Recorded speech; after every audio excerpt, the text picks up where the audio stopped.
Hey guys, welcome back. And in this week's episode, we are doing a mod on the Moza ES steering wheel. I'm going to be attaching my very own wheel and keeping all functionality of the buttons because that's something that's important to me. And in this video, you'll see how I do it, how easy it is, and how you could do this for yourself. So everybody knows that these budget steering wheels come with a wheel that is way too small and it makes it feel very toyish. That's what we plan to accomplish in this episode. We're going to use an Allen key and we're going to remove all 6 of the center bolts. That is going to remove the quick release from the back of the system. Once we get all these bolts out, we'll flip it over and the quick release will pop off, and there's a connector in here that we have to remove. Be careful so you don't break it. It's easy to come in and come out, so you shouldn't have a problem with it. Once we have that quick release off, we can flip the wheel upside down and we can start removing all of the screws in the back. There are 4 within the main body, and then there's 3 going around and attaching it to the actual steering wheel. Once we have all those, we'll separate this box from the wheel. And be careful because there is a spring that's between the wheel and this box. Just set that aside for now. We don't need it. Also, I want to talk about how this steering wheel is actually heavier than this actual NRG wheel. The weight is very much substantial. I don't have a scale, so I couldn't weigh it, but it is a lot more heavier, which is very surprising.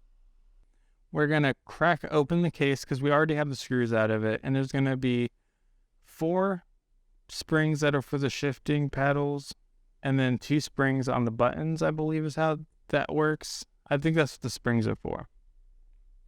We're going to be careful with these springs. You can take them out, you can leave them in.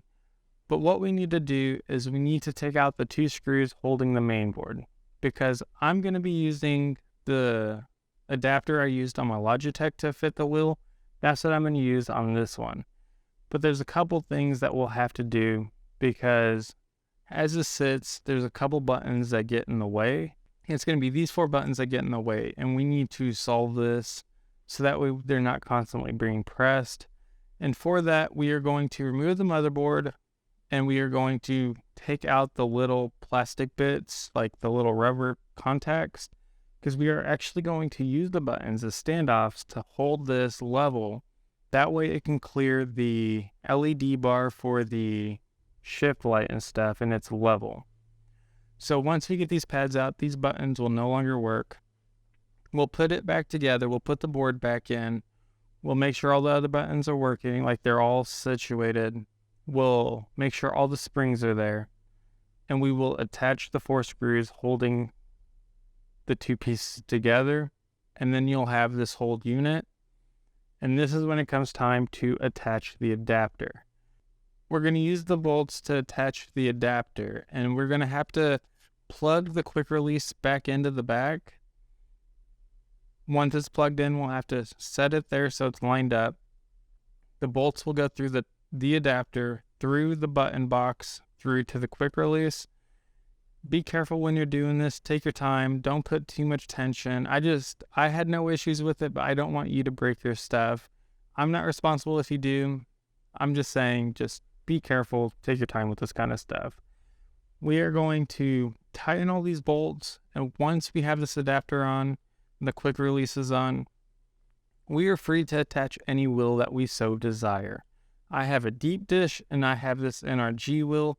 For this video, like the initial part of this video, I started with the NRG wheel because I liked that it would be closer to the pedal shifters, but I ended up not liking it because it took way too much space, so a lot of the buttons were invisible, and I'm really used to the deep dish wheel that I've been using here, so that'll change later, and you'll see some video of it working with the deep dish wheel and not this NRG wheel, and that's just why. Once it's all together, we now have this entire setup, and it works great. You have your deep dish wheel or whatever wheel you desire. You have the functionality of the buttons. You still have the paddle shifters. Everything's there, and it didn't cost you $80 to buy an extra quick release, and you have all the functionality of the buttons. So it's a win-win. This was super easy. I think the time on the video of doing this was 20 minutes, right under 20. And that was me not taking it apart ever before. I took it apart and I just did it. So 20 minutes, that's pretty good. It's really easy. I hope this helps. It's a quick one, I hope. I just wanted to get this out because I've not seen anybody do this, and I think it's a big help for those of us who want to do it without spending crazy money. And I'm going to leave it here. It works great. Let me know what you guys do, but don't forget to like and subscribe. Thanks for watching. See you next time.